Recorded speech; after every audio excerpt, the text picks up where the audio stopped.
Hola a todos, esta es la grabación tercera del tema 7 de las correlaciones.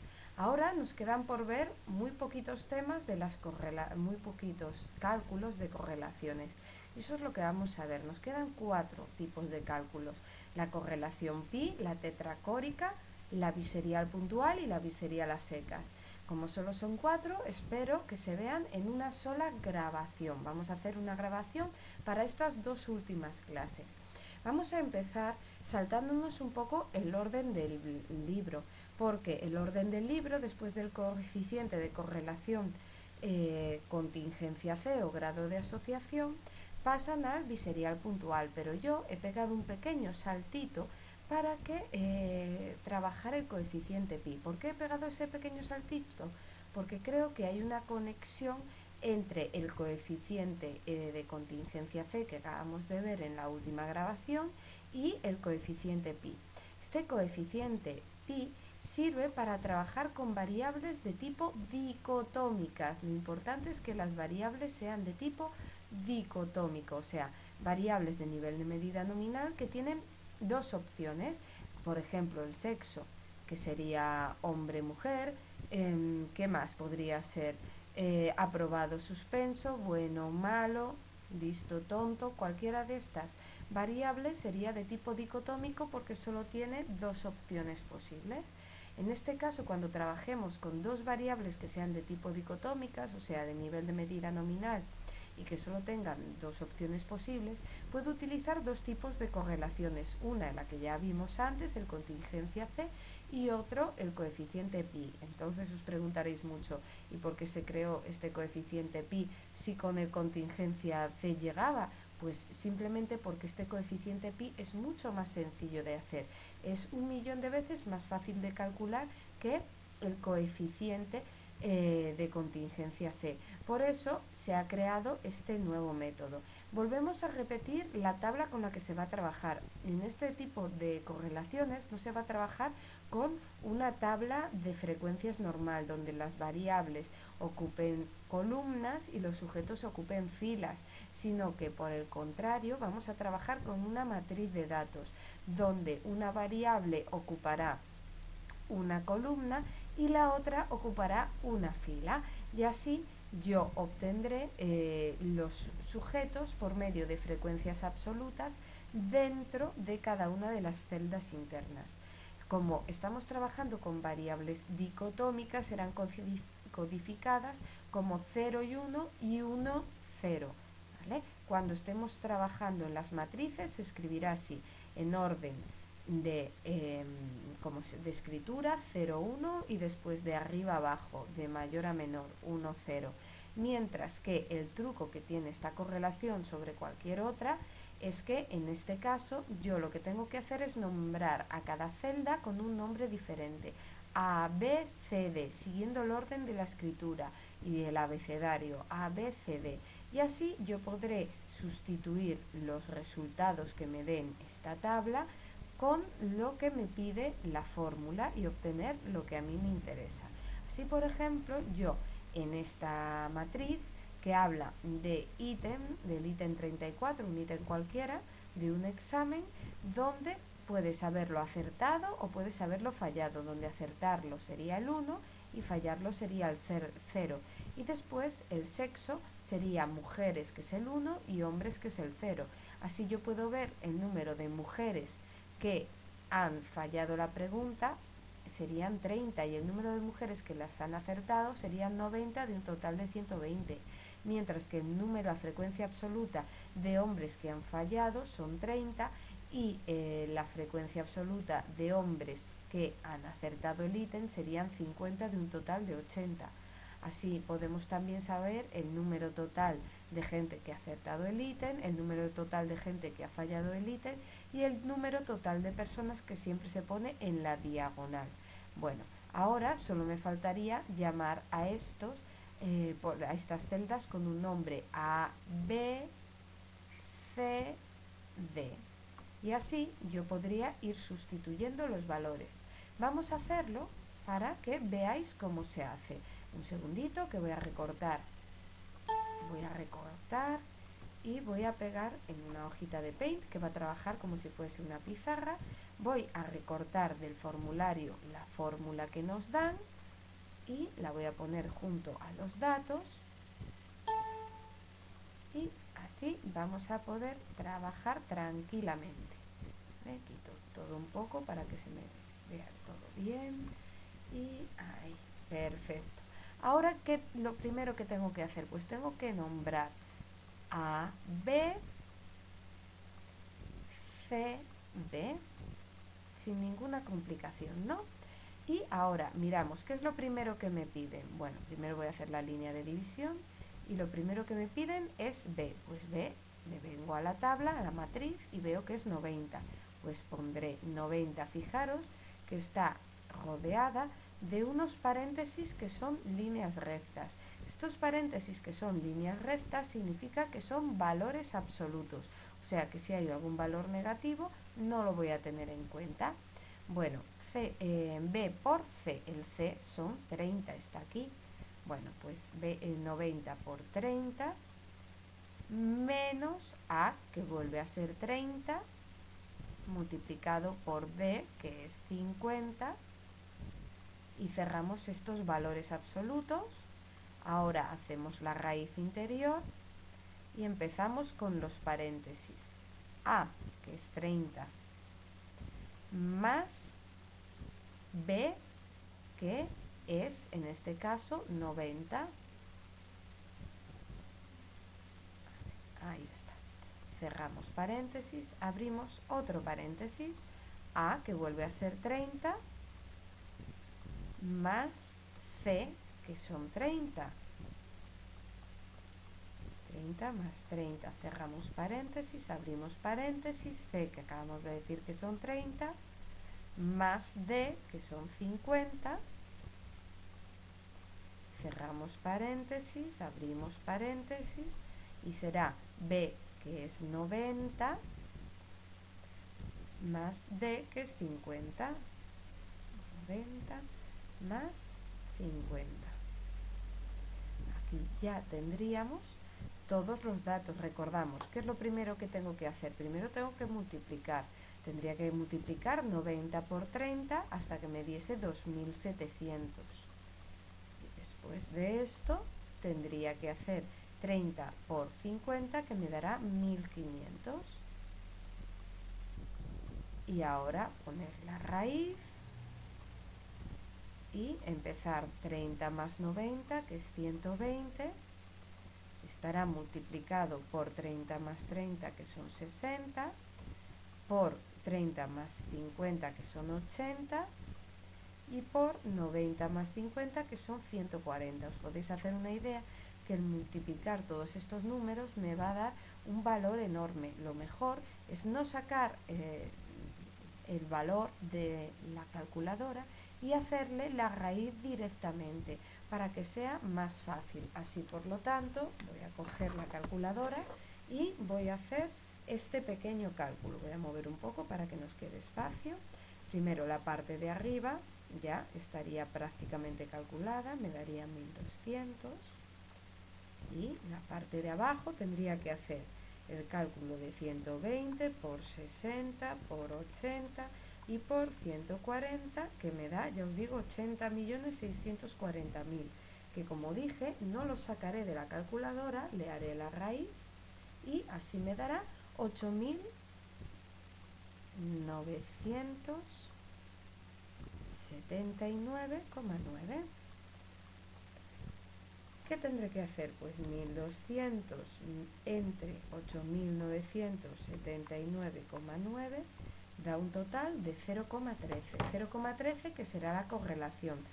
Es una correlación, aunque positiva, es una correlación baja. ¿Por qué es una correlación baja? Porque estamos viendo que es menor de 0,2.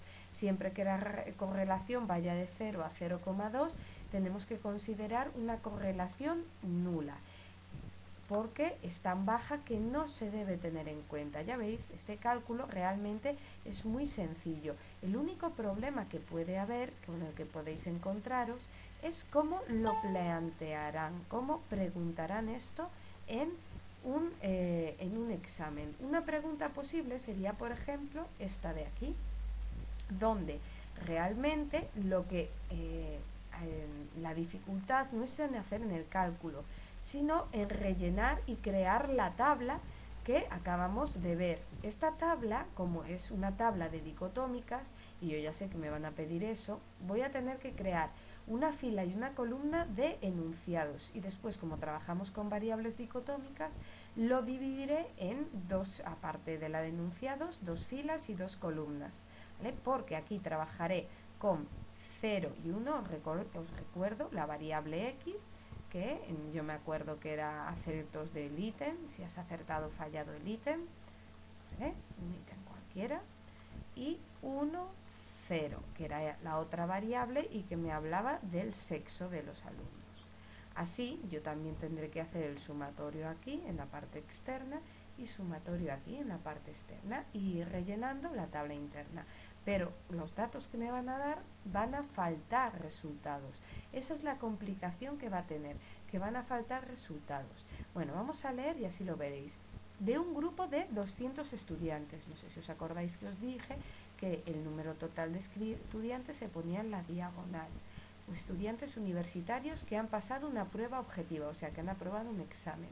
Se sabe que 140 han acertado el ítem 34, o sea, el ítem 34, que es este de aquí, el ítem 34, lo han acertado en total 140 alumnos, ya sean hombres o mujeres, o sea que el total, el sumatorio de todos los que lo han acertado serán 140. Por eso está justo debajo de la suma de todas las mujeres y todos los hombres.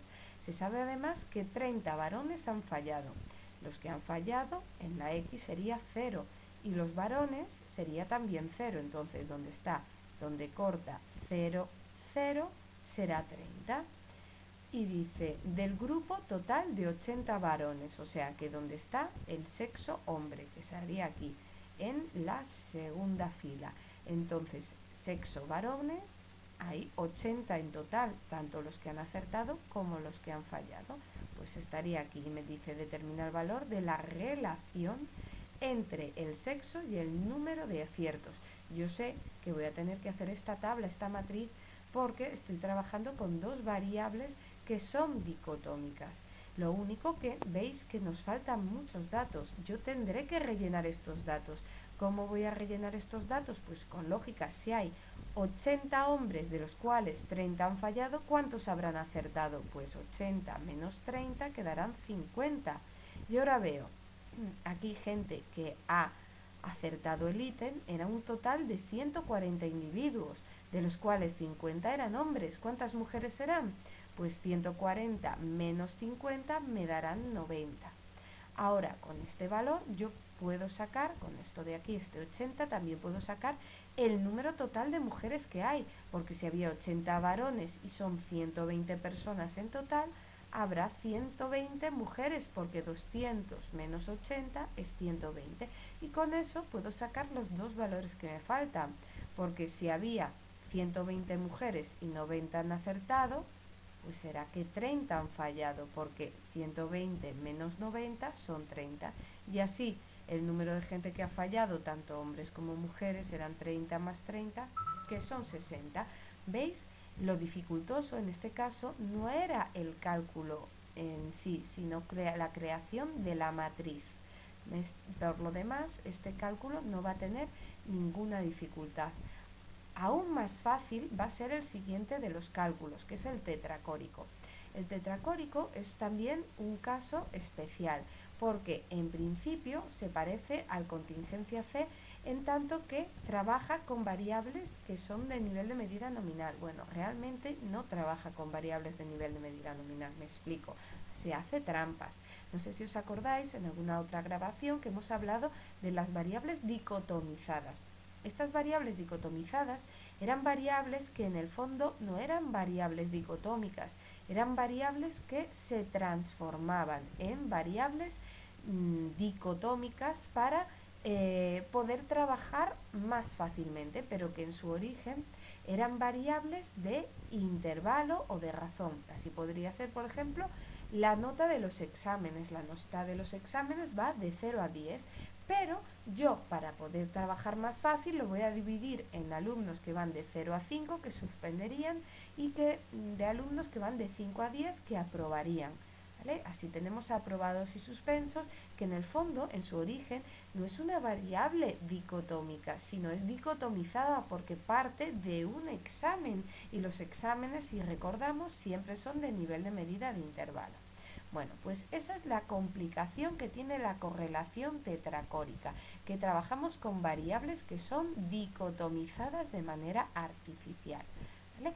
Por lo tanto, aunque en el fondo se parece al coeficiente de contingencia C, y de hecho también trabajamos con matrices, vamos a trabajar con la misma tabla que hemos visto antes, porque al estar dicotomizadas las variables también habrá solo dos opciones, 0 y 1 y 1 y 0.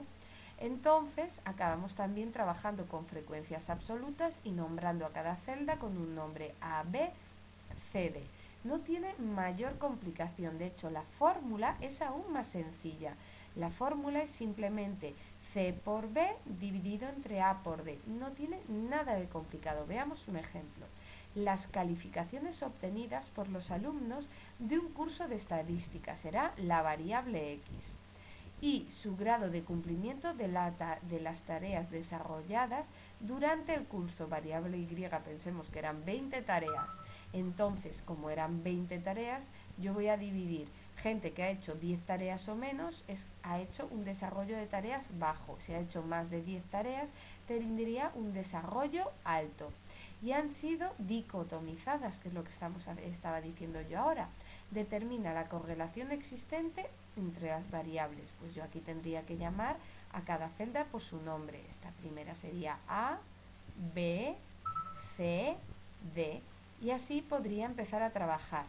Empezaría C, ¿cuál era C? Pues C es 7 por B, que es 10. 7 por 10, 70.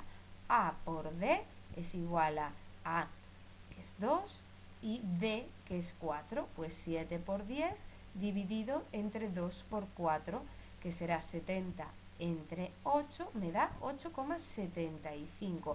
Aquí es donde nos podemos encontrar con el primero de los problemas. ¿Por qué? Porque como hemos dicho que las correlaciones, los valores que dan va de 0 a 1.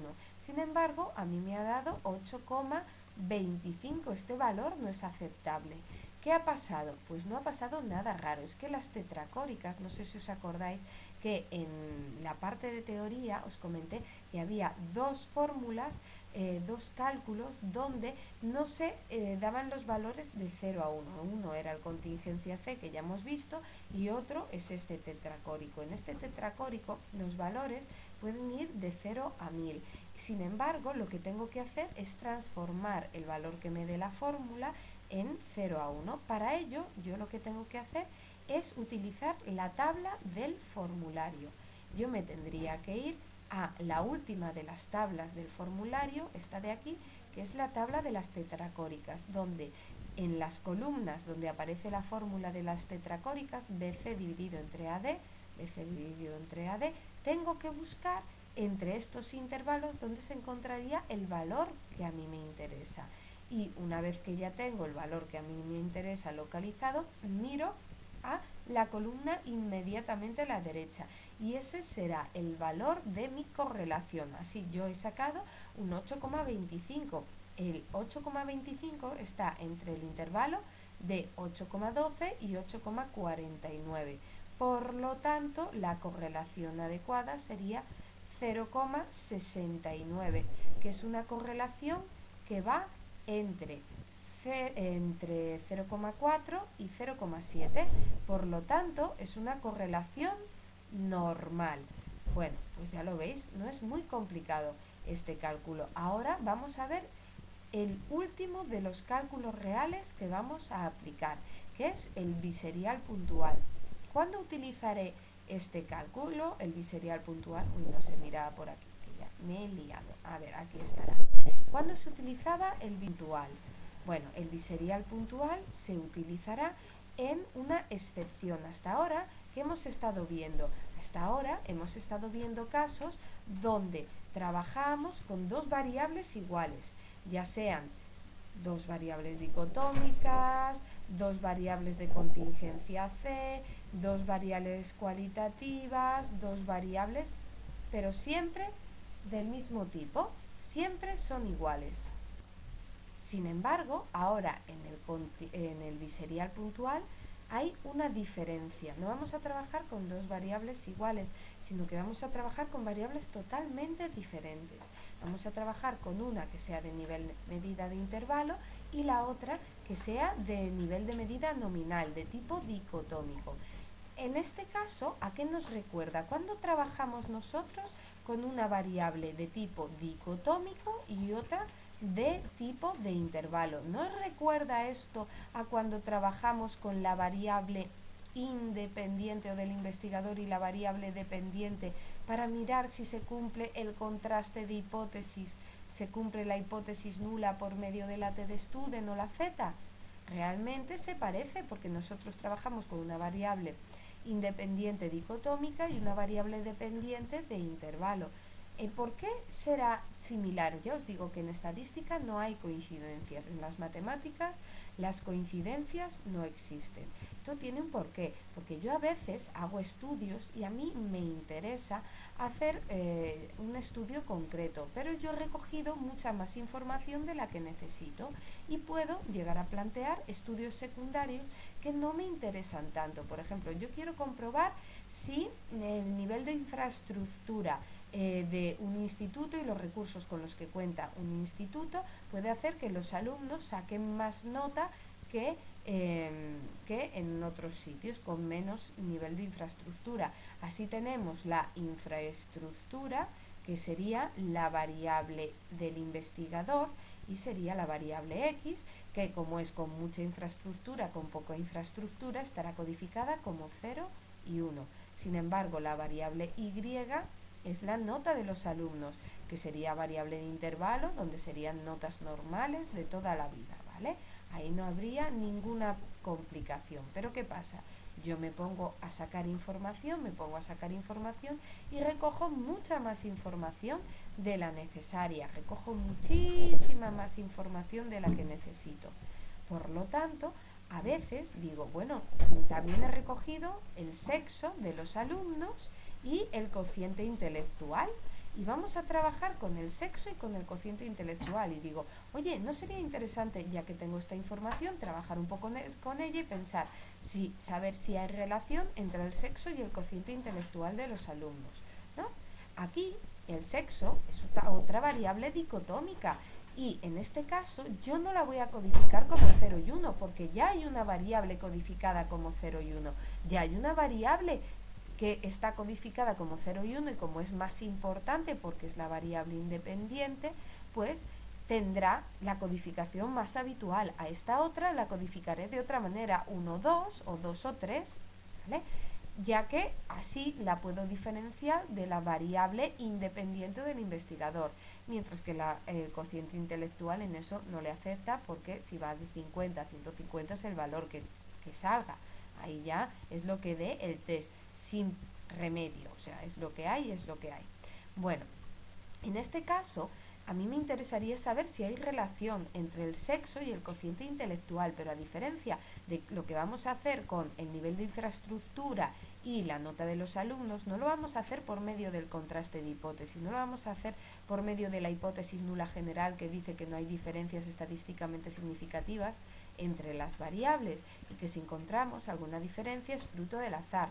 Lo vamos a hacer de manera diferente. Vamos a establecer simplemente una relación entre ambas variables, porque en este caso, aunque puede que exista causa-efecto, no me interesa la demostración de la causa y el efecto, porque eso, lo que en el caso en que sí que me interesaba demostrar la causa-efecto, era entre la variable X y la variable Y. Entre el sexo y el cociente intelectual no merece la pena esforzarse tanto, por lo tanto simplemente calculo la correlación adecuada y en todo caso lo infiero, hago el intervalo de confianza de correlación. Así yo podré saber si hay relación entre estas variables, aunque no si la relación es de causa-efecto. Eso lo podría dedicar a hacer en un estudio posterior.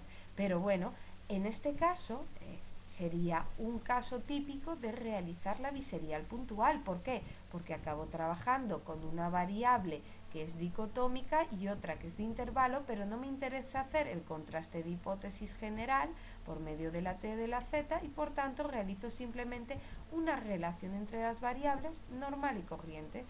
Pues este es el caso más habitual, bueno, uno porque hay bastantes más, en que se realiza este coeficiente de correlación biserial puntual, donde trabajaremos con una variable dicotómica de 0 y 1 y una variable de intervalo. Las fórmulas que puedo utilizar para hacer este cálculo son dos. Cualquiera de las dos son aptas y dará el mismo resultado si utilizo una o si utilizo la otra. Realmente, si nos ponemos a observar, no nos piden ningún valor extraño. Tenemos P y Q, recordamos P es la media de la variable dicotómica, es la frecuencia relativa de casos positivos. Y Q es la frecuencia relativa o proporción de casos negativos, lo contrario a P. Tenemos la media general de la variable de intervalo, claro está, la desviación típica general y también tenemos la media de P. Este es el único valor diferente a lo normal que hemos visto y ya veremos cómo se calcula. Vale, vamos a mirar un ejemplo y lo vamos a calcular para ver si nos sale bien o no nos sale. Y ya veréis que no tiene ninguna complicación, dice así. Considerando que en un aula universitaria los resultados obtenidos en una prueba de evaluación, variable X, y el sexo de los alumnos, variable Y, son los que aparecen recogidos en la tabla. Determina la correlación existente entre ambas variables. El sexo de los individuos se ha codificado como 1 cuando trabajamos con alumnos y 2 cuando trabajamos con alumnas. ¿Vale? Aquí hay una errata. ¿Vale? Y como es una errata, este ejercicio está cogido directamente del libro. Y en el libro también está esta errata y la copié sin más. ¿Vale? Donde pone P tiene que estar Q y donde pone Q tiene que estar P. Nosotros ahora lo vamos a calcular adecuadamente y como tendría que ser, pero que sepáis que hay una errata ahí puesta. Bueno, entonces, aquí, que la verdad que no sé si lo han corregido ya o no lo han corregido en estos últimos años, porque mi libro es muy viejo de esta asignatura y no sé si lo habrán corregido. Bueno, vamos a coger la primera de las fórmulas, vamos a coger los datos y vamos a empezar a trabajar. Lo primero que quiero calcular en este caso va a ser P. Los P's son la proporción de casos positivos, o sea, el número en este caso de doses que hay y dividido entre el total. Aquí tendríamos 1, 2, 3, 4, 5, 6, 7, 8, 9. Hay 9 casos. Hay 9 casos entre el total de casos que son 21. Y eso me dará 0,42 y mucho, que redondeando diremos que es 0,43. ¿Vale? Después, el 21 se hace sumando, mirando cuántos sujetos hay, cuántas, en este caso, columnas, porque la tabla está al revés. ¿Vale? Ahora, Q sería la proporción o frecuencia relativa de casos negativos de 1. Si miraría 1, 2, 3, 4, 5, 6, 7, 8, 9, 10, 11, 12. Hay 12 casos negativos, en este caso hombres, del total que son 21. Eso me da 0,57. Ya tenemos dos valores, ya tenemos P y ya tenemos Q que estarían aquí. Ahora solo vamos a tener que calcular la media y tendremos que calcular también la desviación típica para, por último, calcular la media de P.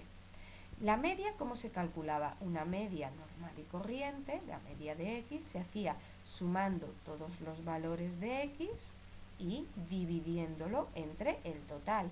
Por lo tanto, yo aquí tendría que hacer el sumatorio. Tendría que sumar todos estos valores y después dividirlo entre 21. Si mal no recuerdo, la suma de todos estos valores será 312 y el total será 21. Así, si hago 312 dividido entre 21, da un total de 14,85. 14,85. Yo lo que he hecho es ido sumando 18 más 12 más 14 más 16 más 14 más 9. Bueno, os hacéis una idea y sumamos todo eso y me va a dar 312. Bueno, ahora ya tengo esto, que es la media. Faltará calcular la desviación típica. La desviación típica lo voy a hacer por medio de la fórmula que está en la página 7 del formulario, que es el sumatorio de x al cuadrado, que le tendré que restar el paréntesis del sumatorio de x, que yo mismo pondré al cuadrado, dividiré entre n y todo a su vez dividido entre n menos 1 porque son menos de 30 personas y por tanto la muestra es pequeña y tengo que insesgar la fórmula. ¿Tengo el sumatorio de x? Sí, 312. ¿Tengo n? Sí, 21 personas. Solo me falta la x al cuadrado. Así yo añadiría una columna nueva donde iría poniendo al cuadrado todos los valores. Tendría que ir haciendo 18 al cuadrado, que da 324. A ver si puedo escribirlo. Bueno, 18 al cuadrado, que da 324. Después tendría que poner 12 al cuadrado, que es 144, 14 al cuadrado, que es 196, 16 al cuadrado, 256, otros 196, un 81, un 400, bueno, y así constantemente, ¿vale? Tendríamos que ir haciendo todos los números de x y poniéndolos abajo al cuadrado. Iríamos poniendo al cuadrado hasta que ya estuviesen todos y una vez que ya los tengo todos tendría que sumar los valores en la columna, en este caso de sumatorios, que me da 4.814. Esta sería la suma de x al cuadrado. Yo he puesto todos los valores al cuadrado, lo sumo y me daría esto. Bueno, con eso yo ya tengo todos los valores para hacer la desviación típica, que sería la raíz de 4.814 menos 312, porque el sumatorio de x es 312, que yo pondré al cuadrado dividiéndolo entre 21 y todo a su vez dividido entre 21 menos 1, que es 20. Así podría continuar haciendo. Vamos a hacer este valor, sería la raíz y el 4.814 por ahora se quedaría por donde está. Y hago el 312 al cuadrado y dividiéndolo ya directamente entre 21 me dará 4.635,4. 4.635,4. Bueno, ahora todo esto iría dividido entre 20. Ya puedo hacer esta operación. Primero hago 4.814 menos 4.635,4. Le doy a igual y directamente lo divido entre 20 y me dará 8,93. Ahora si hago la raíz de 8,93 me dará la desviación típica que yo tengo, que es 2,98. 2,98 será mi desviación típica y ahora sí que sí, solo me queda calcular una cosita más, que es esta media de P. ¿Cómo calcularía la media de P? Pues muy sencillo, lo que tengo que hacer es mirar todos los P's que hay, o sea, todos los casos positivos, todas las mujeres, todos los doses, y cojo sus correspondientes X, valores en X, los cojo todos y creo como si fuese una tablita nueva a partir de la cual podré calcular una media. Yo si sumo ahora todos estos valores, hago 14 más 16 más 20 más 16 más 17 más 15 más 16 más 19 y más 20 me dará 153. Ese sería el sumatorio de las XP. Y si lo divido entre n, obtendría este 153 dividido entre NP, que sería el número de chicas que hay, que son 9, así obtendría la media de mujeres que hay, que serían 17. La media de las mujeres son 17 y con ese valor yo ya puedo calcular sin mayor dificultad la fórmula. Voy a quitar cosas porque ya vemos que aquí ya hay demasiadas cosas.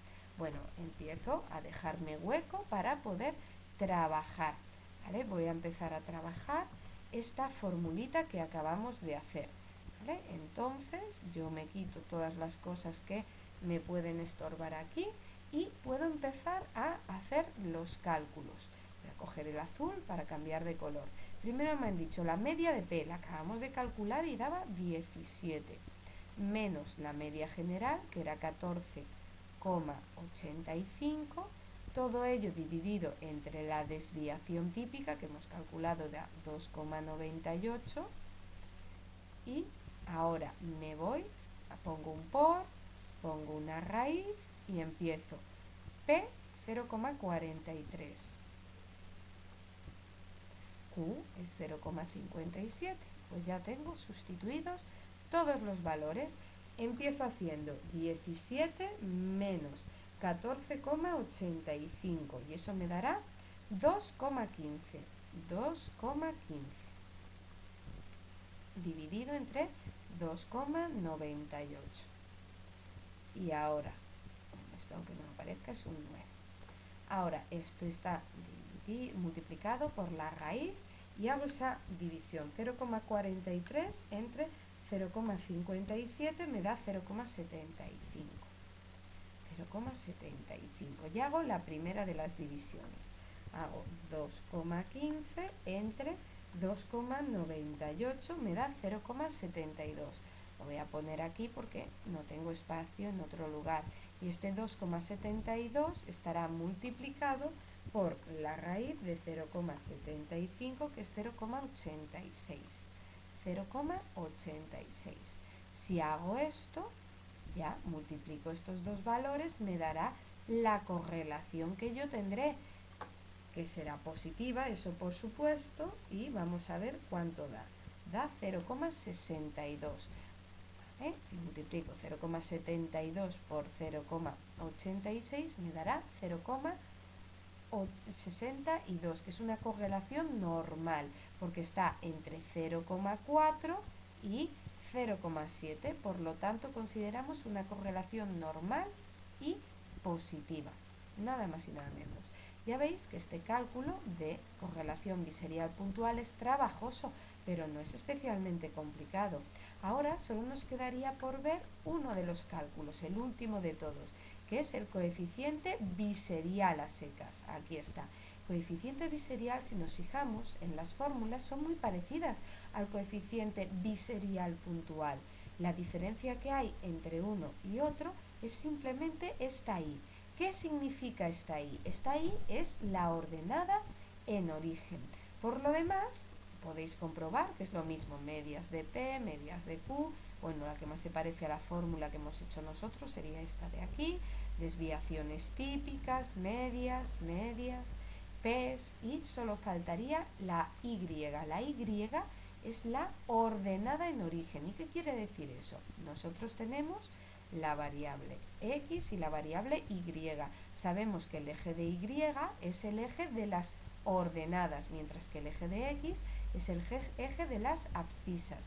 Y la ordenada en origen es el punto desde donde parte la variable X. Por ejemplo, si estamos hablando de notas, imaginemos que estamos hablando de sexo y notas de alumnos en matemáticas, ¿vale? A ver, para saber si sacan más nota o menos nota los alumnos varones que las mujeres en matemáticas.